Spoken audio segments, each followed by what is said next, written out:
जोजो किड्स। लालची खरगोश। एक जंगल में 3 खरगोश के बच्चे रहते थे। तीनों भाई थे। उनकी माँ बहुत अच्छी थी और उन्हें हमेशा अच्छी ही बातें सिखाती थी।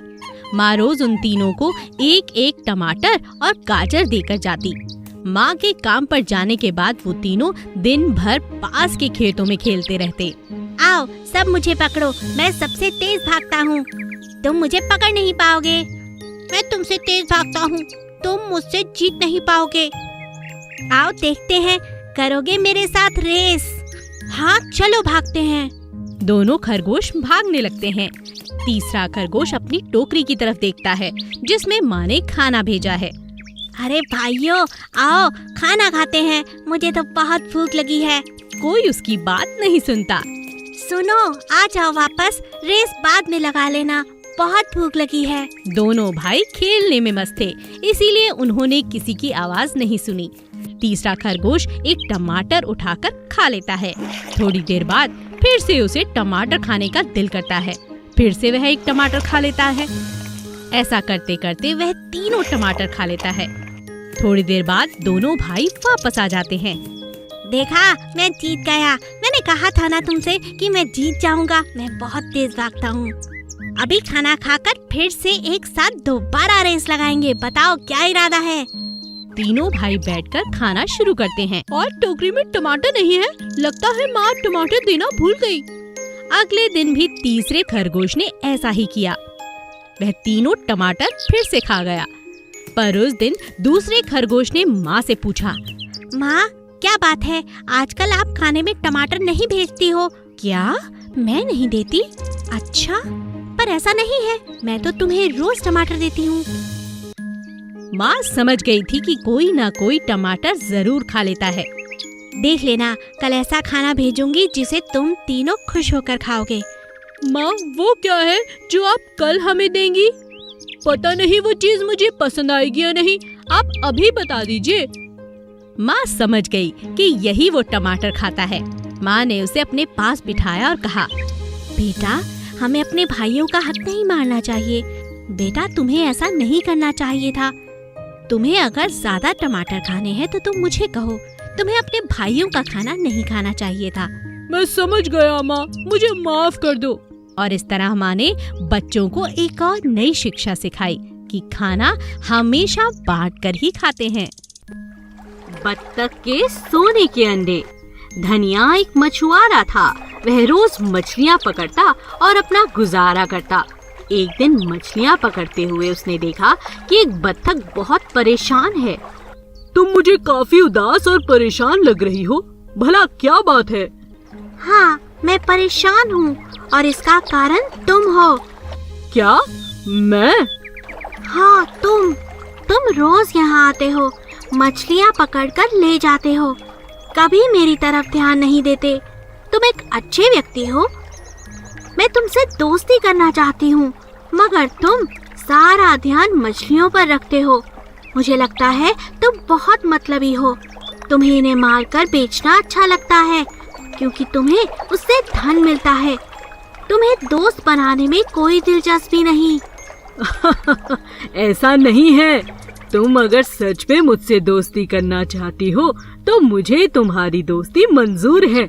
अरे तुम तो मुझे बड़ी प्यारी लगती हो, पर क्या करूं, मेरे पास धन नहीं है और पैसे कमाने के लिए मुझे ये काम करना पड़ता है। बत्तख मुस्कुराती है और धनिया के साथ दोस्ती कर लेती है। अगले दिन धनिया फिर दोबारा मछलियाँ पकड़ने आता है। उस दिन वो बहुत परेशान था। क्या हुआ? आज तो तुम बहुत परेशान लग रहे हो। हाँ मैं परेशान हूँ। मेरी माँ बहुत बीमार है और जानती हो मेरी छोटी बहन की शादी होने वाली है, मगर मेरे पास बिल्कुल पैसे नहीं। इतने कम पैसों में मैं घर चलाऊं, शादी करूं या अपनी माँ की दवाई लाऊं, मुझे कुछ समझ नहीं आ रहा। ये लो। बत्तख के पास बड़े बड़े 2 सोने के अंडे थे। उसने वो अंडे धनिया को दे दिए। अरे ये क्या, सोने के अंडे? ये तुम्हारे पास कैसे आए? ये मेरे अंडे हैं। क्या तुम जानते हो, मेरे पास हर साल कई सोने के अंडे होते हैं जो मैं जब चाहूँ जिसे चाहूँ दे सकती हूँ। और फिर अभी कल ही तो हम दोस्त बने हैं। तुमने अपनी दोस्ती निभाई अपने दिल की बात मुझे कहकर। इसी तरह मैं भी अपनी दोस्ती निभा रही हूँ तुम्हारी मदद करके। ये अंडे तुम्हारे बहुत काम आएंगे। मैं ये अंडे नहीं ले सकता। मैं दोस्ती को इस्तेमाल नहीं कर सकता। तुम गलत कह रहे हो। तुम एक दोस्त से बात कर रहे हो और इसमें मदद कैसी? तुम भी तो मेरी कितनी मदद करते हो। मैं पानी से बाहर नहीं आ सकती, इसीलिए तुम रोज मुझसे मिलने आते हो ना? हाँ, आता तो हूँ। तो फिर हम दोनों दोस्त हुए। जाओ, ये अंडे ले जाओ और अपनी माँ का इलाज करवाओ और अपनी बहन की अच्छे से शादी करना। मगर याद रहे, कल मुझसे मिलने आना ना भूलना। बिल्कुल नहीं भूलूंगा। तुम आज तक की मेरी सबसे अच्छी दोस्त हो बत्तख, सबसे अच्छी दोस्त। बोलने वाला गधा। एक समय की बात है, एक गांव में एक किसान अपनी पत्नी और बेटे के साथ रहता था। उसके पास एक छोटा सा गधा था। वह गधे से पूरा हफ्ता खूब काम करवाता और रविवार को उसे आराम करने देता। एक दिन रविवार को किसान को एक शादी में जाना था, तो उसने अपने बेटे को उसकी देखभाल करने के लिए कहा। बेटा, मैं एक शादी में जा रहा हूँ, तुम इस गधे का ध्यान रखना। जी पिताजी। जैसे ही बेटा गधे के पास गया, गधे के कान खड़े हो गए। तुम आज भी काम करवा रहे हो? गधे को बोलता देख लड़का हैरान हो गया और दौड़कर अपने पिताजी के पास चला गया। पिताजी, पिताजी, वो गधा बात कर रहा है। अरे, तुम ये क्या बात कर रहे हो? नामुमकिन, ये गधा भी कभी बोलेगा। इसी बीच किसान की पत्नी वहाँ आ गई। उसने कहा, ये सब क्या कह रहे हो? मुझे तो विश्वास ही नहीं होता। भला एक जानवर कैसे बोल सकता है? वहीं पास में एक पेड़ के पास बैठी बिल्ली ये सब सुन रही थी। तभी बिल्ली ने तीनों की बात सुनकर कहा, इसमें इतना हैरान होने वाली क्या बात है? कई जानवर होते हैं जो बोलते हैं, मगर उन्हें सुनने के लिए समझदार व्यक्तियों की जरूरत होती है। और गधे का क्या?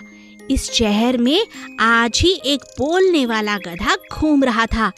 कहीं ये वही तो नहीं? और मुझे तो लगता है आप तीनों बड़े ही समझदार हो। शायद मैं जो कह रही हूँ आप समझ पा रहे हो। बिल्ली की बातें सुन माता, पिता और लड़का तीनों बहुत हैरान हो गए। उन्होंने ऐसा कभी नहीं देखा था। मालती, कहीं ये बिल्ली सच तो नहीं कह रही? हम बहुत ज्यादा समझदार हैं क्या? हाँ जी, मुझे भी ऐसा ही लगता है। हाँ पिताजी, जरूर यही बात होगी। दो शैतान चूहे। बबलू की एक छोटी सी किराने की दुकान थी। गांव के सभी लोग ज्यादातर उसी से अनाज खरीदा करते थे। बबलू की दुकान बहुत अच्छी चल रही थी। अचानक एक दिन दुकान में बैठे बैठे उसकी नजर बोरियों के पीछे गई। उसने देखा दो बड़े बड़े चूहे एक के पीछे दूसरा भाग रहा है। अरे ये क्या, इतने बड़े बड़े चूहे मेरी दुकान में क्या कर रहे हैं? भाई, मेरा तो बड़ा नुकसान हो जाएगा। मैं इन चूहों को आज ही भगा देता हूँ, कहीं मेरा अनाज तहस नहस न कर दें। बबलू अंदर जाकर दुकान में देखता है कि जगह जगह अनाज की बोरियां फटी पड़ी हैं और उनमें से अनाज गिर रहा है। हे भगवान, ये सब कब हुआ? इतना सारा नुकसान कर दिया इन चूहों ने। मुझे कुछ करना होगा। जल्दबाजी में बबलू ने एक डंडा उठाया और दोनों चूहों के पीछे दौड़ लगाने लगा, मगर इस बात का कोई असर नहीं हुआ। थक हार कर बबलू अपनी जगह पर आकर बैठ गया। हे भगवान, ये क्या अनर्थ हो गया? मेरी दुकान में इतने बड़े बड़े चूहे। अरे, ग्राहक देखेंगे तो मेरे यहाँ से सामान लेना भी बंद कर देंगे। मुझे कुछ करना होगा। भला इन चूहों को मैं कैसे पकड़ूं? तभी बबलू की दुकान पर एक ग्राहक आता है। क्या बात है भाई साहब, आप बहुत परेशान लग रहे हैं। अरे कुछ नहीं, बताइए, हो सकता है मैं आपकी कुछ मदद कर सकूं। अरे भाई, किसी को कहना मत, 2 बड़े बड़े चूहे मेरी दुकान में घुस गए हैं। अब तुम ही बताओ, इन चूहों को यहाँ कैसे रहने दूं? आज मैं घर कैसे जा सकता हूँ? मुझे समझ नहीं आ रहा, इन चूहों को दुकान से कैसे बाहर निकालूं? इन शैतान चूहों ने मेरी दुकान की हालत खराब कर दी है। अरे भाई साहब, परेशान मत होइए, मैं आपको एक तरकीब बताता हूँ। तरकीब? कैसी तरकीब? चूहों को बड़े बड़े मोतीचूर के लड्डू बहुत पसंद हैं। आप अगर इन्हें रोज एक मोतीचूर का लड्डू देंगे तो ये केवल उसे ही खाएंगे और आपके अनाज की रक्षा भी करेंगे। क्या कह रहे हो दोस्त? मैं बिल्कुल ठीक कह रहा हूँ। बबलू ने ठीक वैसा ही किया। उसने एक बड़ा सा मोतीचूर का लड्डू चूहों के लिए रख दिया और उन्हें कहा, अरे तुम जो भी हो, ऐसे ही लड्डू रोज रखूंगा। मेरे अनाज की रक्षा करना और जी भरकर लड्डू खाना। ऐसा कहते ही दोनों चूहे आकर लड्डू खाने लगे और एक चूहे ने बबलू से कहा, आपका शुक्रिया, आज के बाद आपकी बोरियों को कोई हाथ नहीं लगा सकता। हम आपकी दुकान की रखवाली करेंगे। हमारे होते हुए आपकी दुकान में कोई नुकसान नहीं होगा। और इस तरह बबलू और चूहों में दोस्ती हो गई। सोने का कबूतर। एक दिन 2 कबूतर आपस में बातें कर रहे थे। कैसे हो मित्र? आज बड़े दिनों के बाद तुम्हें देखा। दोस्त, मैं बहुत दिनों से एक मूर्ति बना रहा हूँ। मूर्ति? हाँ मित्र, बहुत मेहनत से मैंने एक मूर्ति बनाई है। मुझे मूर्ति बनाना बहुत पसंद है। पर तुमने यह सब कहाँ से सीखा? मैं एक मूर्तिकार को हमेशा देखा करता था। वो यहीं पास के गांव में रहता है। अच्छा, क्या तुम मुझे भी अपनी बनी मूर्ति दिखाओगे? हाँ हाँ, क्यों नहीं, चलो मेरे साथ। कबूतर मूर्ति देख बहुत खुश होता है। अरे वाह, यह तो कमाल की है, बहुत सुंदर। दोस्त, क्या तुम मुझे भी मूर्ति बनाना सिखाओगे? हाँ हाँ, क्यों नहीं, जरूर। तने अपने दोस्त को बड़ी लगन और मेहनत से मूर्ति बनाना सिखा दिया। सब कुछ सीख जाने के बाद उसके मित्र ने एक दिन कबूतर की मूर्ति बनाई जो बिल्कुल उसके मित्र की तरह थी और फिर एक बड़ा सा आयोजन रखा। उसमें अपने सभी मित्रों को बुलाया, जंगल के काफी जानवरों को बुलाया। दोस्तों, आज मैं आपको कुछ दिखाना चाहता हूँ और अपने गुरु को गुरु दक्षिणा देना चाहता हूँ। सभी जानवर इधर उधर देखने लगे। तुम इधर आओ दोस्त, तुम ही मेरे गुरु हो। कबूतर इधर उधर देखने लगा। हाँ मित्र, मैं तुम्ही से कह रहा हूँ। तुम इधर आकर मूर्ति का उद्घाटन करो। कबूतर ने जैसे ही मूर्ति से कपड़ा हटाया तो देखा एक खूबसूरत सुनहरे रंग की कबूतर की मूर्ति थी। सभी ने जोर से तालियां बजाकर मूर्ति की प्रशंसा की। अरे वाह, बहुत सुंदर मूर्ति है, पर ये किसकी है? अरे ये कोई नहीं, ये मेरे मित्र कबूतर की मूर्ति है। पर तुमने इस पे सोने का रंग क्यों चढ़ाया है? मेरा मित्र सोने के मन जैसा है। उसने अपनी कला मुझे सिखाई, एक गुरु की तरह।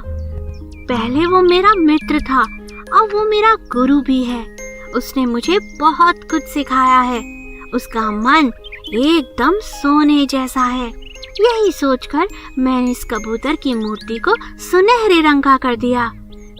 तुम्हारा बहुत बहुत शुक्रिया दोस्त, तुमने मुझे इतना सम्मान दिया।